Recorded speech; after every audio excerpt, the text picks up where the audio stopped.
Julie Edge, Onchan MHK, seeking re-election. How have the past 5 years shaped you? So obviously I was a civil servant prior to being elected. I went in with a view of how government was being run, and obviously from a learning curve point of view, certainly on government procedure policy and what was in place and legislation, I felt like I was way ahead of the curve from many of the colleagues that were recently elected. So that's coming straight into the job? Coming straight into the job. What I was not familiar with was the parliamentary procedure within the chambers. I have learnt an awful lot with regards to standing orders in that 5 years. And I think that gives me much, my experience going forward to elections in September. I feel that I've gained that knowledge now, and certainly I could, I'll certainly hit the ground running more so. However, I felt that I did have that advantage last time. You say parliamentary procedure there on the floor of keys. Has your idea of what makes an effective MHK changed over that time? Is it asking questions, or is it more behind the scenes work? You have to do both, to be perfectly honest. I think when you're struggling to get answers, you have to ask questions. If a constituent comes to you and asks you to ask questions for them with their concerns, if you can't answer it and you can't get the information, of course, that's the whole point of democracy. You have to ask those questions. And many times when I've put a question forward, the ministers or the departments have answered it prior to it actually being read on the floor. So I think that shows the value and the importance of asking questions and challenging government. Your name is quite a common sight on a question paper when the time comes around. How do you take those questions on behind the scenes? How do you convince the prospective voters that you do take those answers on to account and you're not just doing it for, say, the press? Obviously, I started with a theme, certainly with civil service. I was challenging on the civil service, the numbers, the cost of the civil service, and then I anything that I'm build up to. So my questions generally build either from oral to written or written to oral, and then if there's something worthwhile in it, I will move a motion, and I have moved significant motions to seek change. Certainly on the civil service, the first one was a structural review of the civil service, which got voted through, I think, on the second time. I did change it slightly. I've picked that report up again now for June, and there's another motion on the June order paper because I have concerns with regards to the report. You mentioned you were a civil servant previously. How do you regard that whole system now? What I've seen over a number of years and I've observed and watched was what I would call grade creep and bloat in the system. So that's basically that grades keep going up and up, costing the public more, but services decreasing. And I've seen bloat up in the management areas. So I did move for a structural review. A report was completed. It's not a very good report, so I'm challenging that again this month because I do think we need to cut our cloth and we need to look at how we're going forward, make sure we've got the right calibre of officers in the right roles, and that is what a structural review is. Certainly that's not what I felt was delivered in the report. As far as civil servants are concerned, do you think the public might be quite surprised by their influence on government? Yeah, and it's sometimes I actually feel sorry for the good officers, because there are some very, very good officers and very good calibre. Have you experienced bad officers in your time? Yes, certainly. We all have. When I first moved this motion, a lot of my colleagues were unsure about supporting it. They're now of a different view. They've experienced over the 4.5 years. We need to make sure we've got the right people, right calibre in the roles. Unfortunately, sometimes it's the ministers that are telling the officers what to do. I always listen to the professional view, but I challenge where I think it's appropriate, and I think that should be the way forward.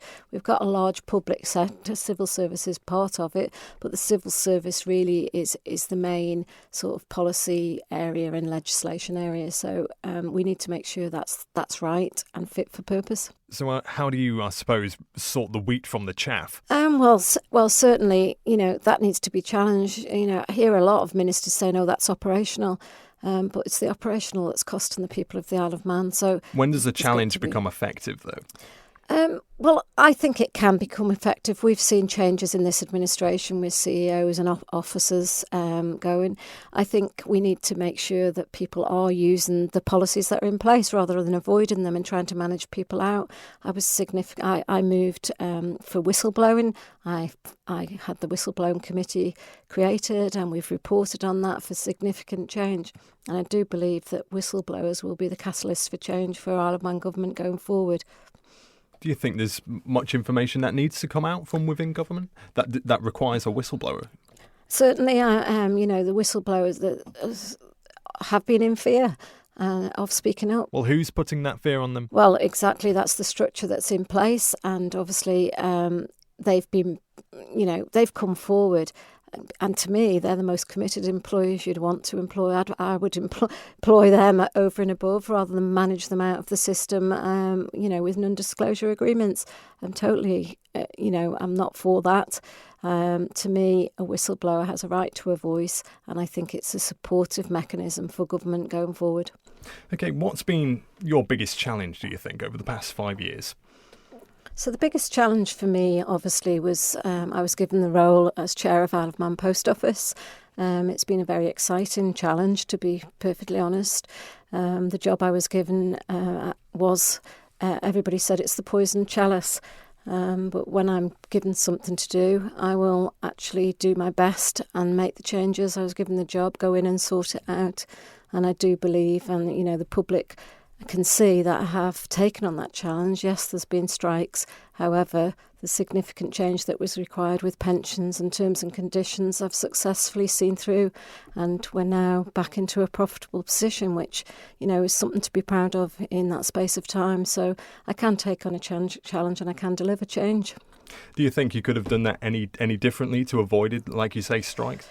You always look back at something, but I don't believe so. We had strategies that were approved by Tynwald. We had a retail strategy. We had the post office strategy, and that was approved by Tynwald. So Tynwald had voted for that strategy.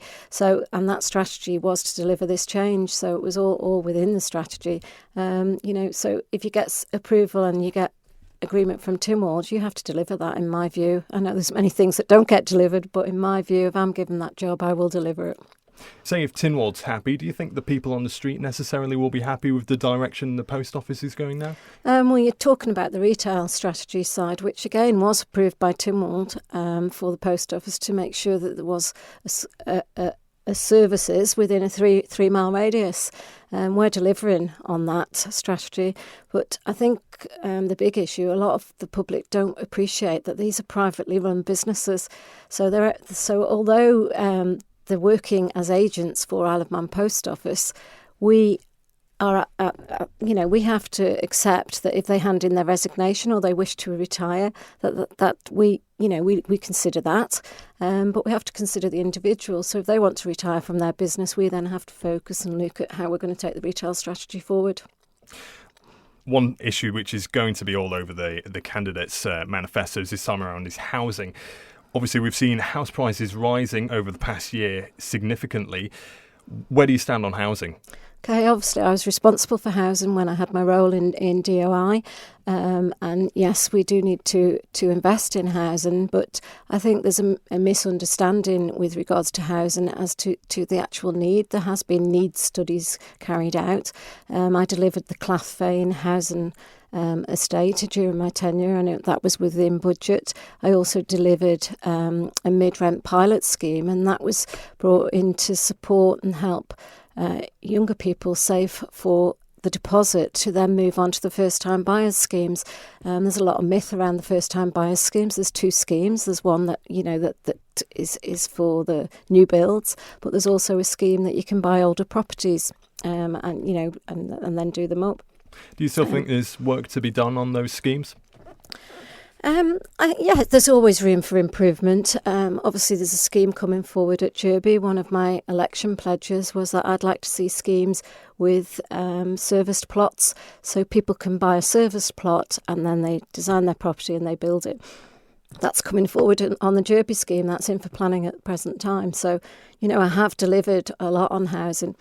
People talk about social housing, that we don't have enough of them. We actually have, I think it's 6,500 properties. What we have is they're the wrong size and they don't fit the number of occupants. So we are short, certainly, of 1-bed and 2-bed units. But I'm sure there's other ways of improving that situation without saying we need millions of pounds spent. If you had your time again last year, would you have stayed with the DOI? Certainly. It came as a shock to me when the minister had given my job away to an MLC because it's a high policy area.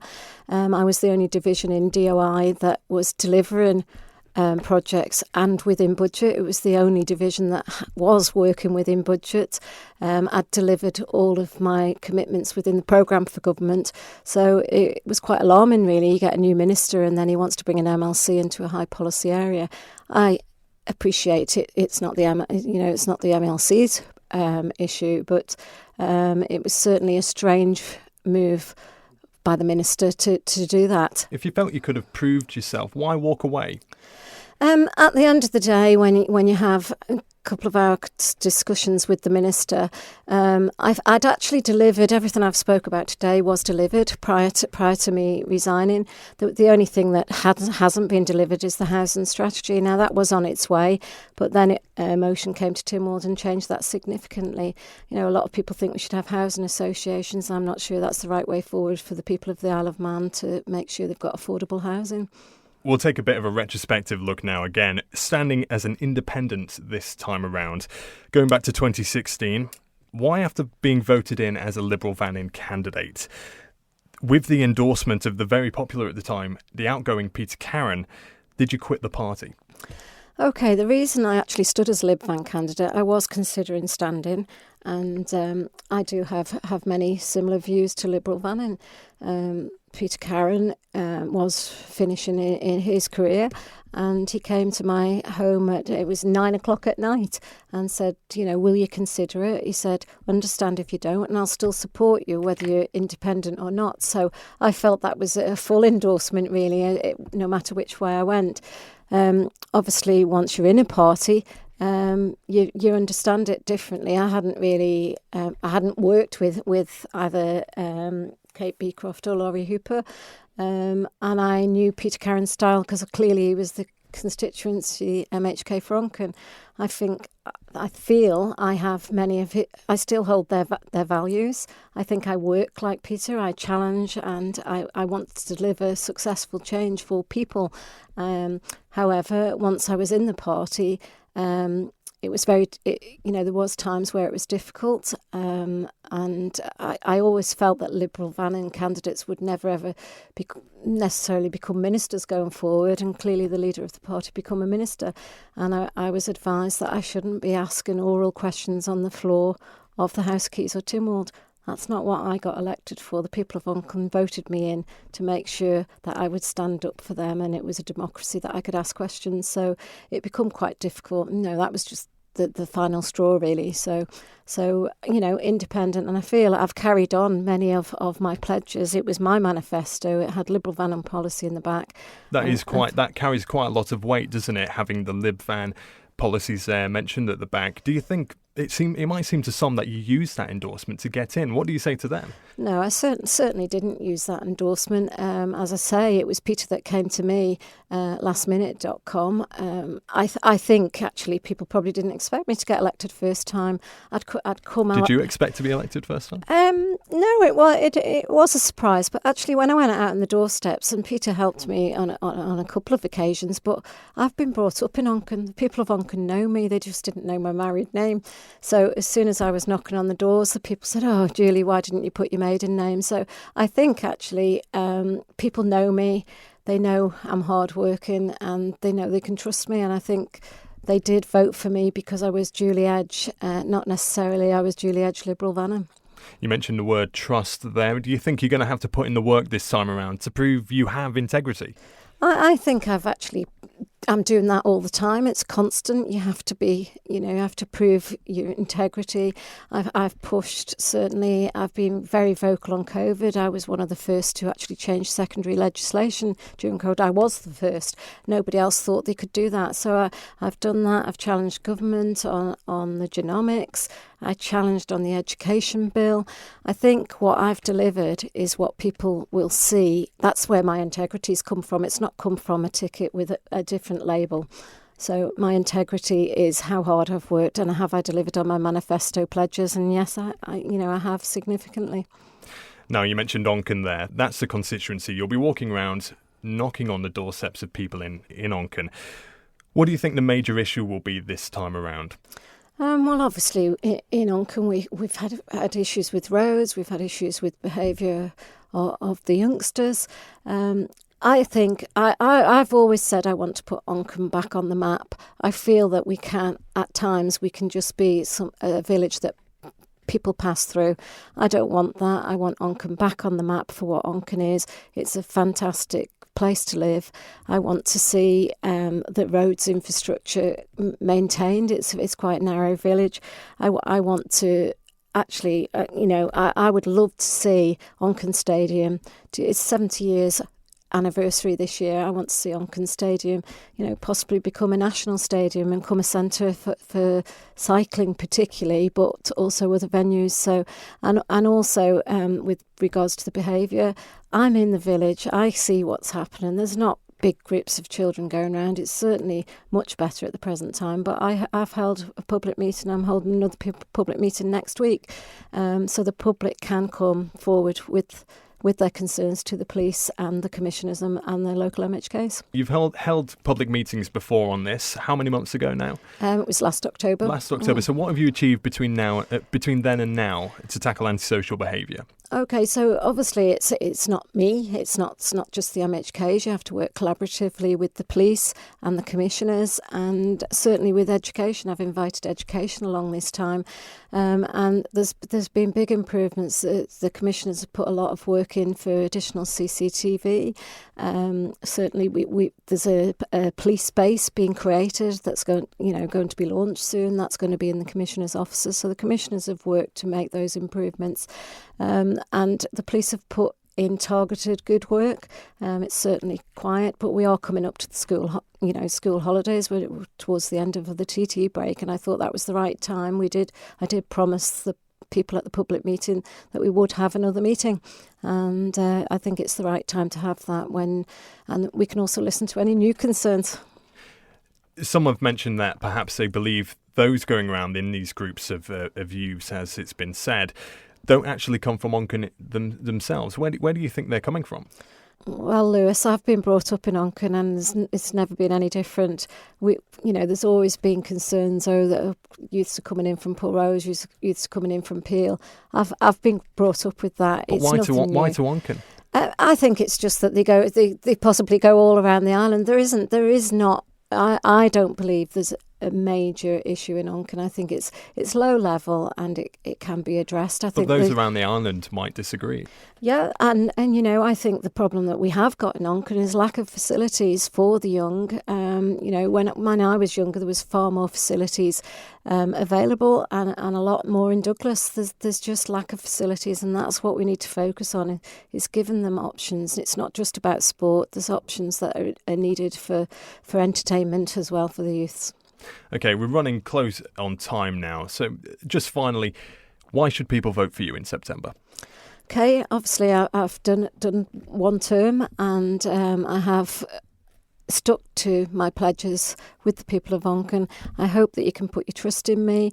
I will go for greater transparency, and one of the things which I do feel needs to happen is a pause of the capital project schemes and complete the ones that are currently on their way. But I do think that significant spend needs to be looked at. Projects need to be looked at. I want greater transparency, better value for money for the people of the island. We need to stop spending more than we're receiving in as income, and we need to look at delivering economic strategies that help support the island, attract families in, between the ages of 30 and 50. And also I think we need to really, really consider our health services and our elderly persons care, as in nursing care. We need to be doing this for the people to make the island that place that everybody wants to be.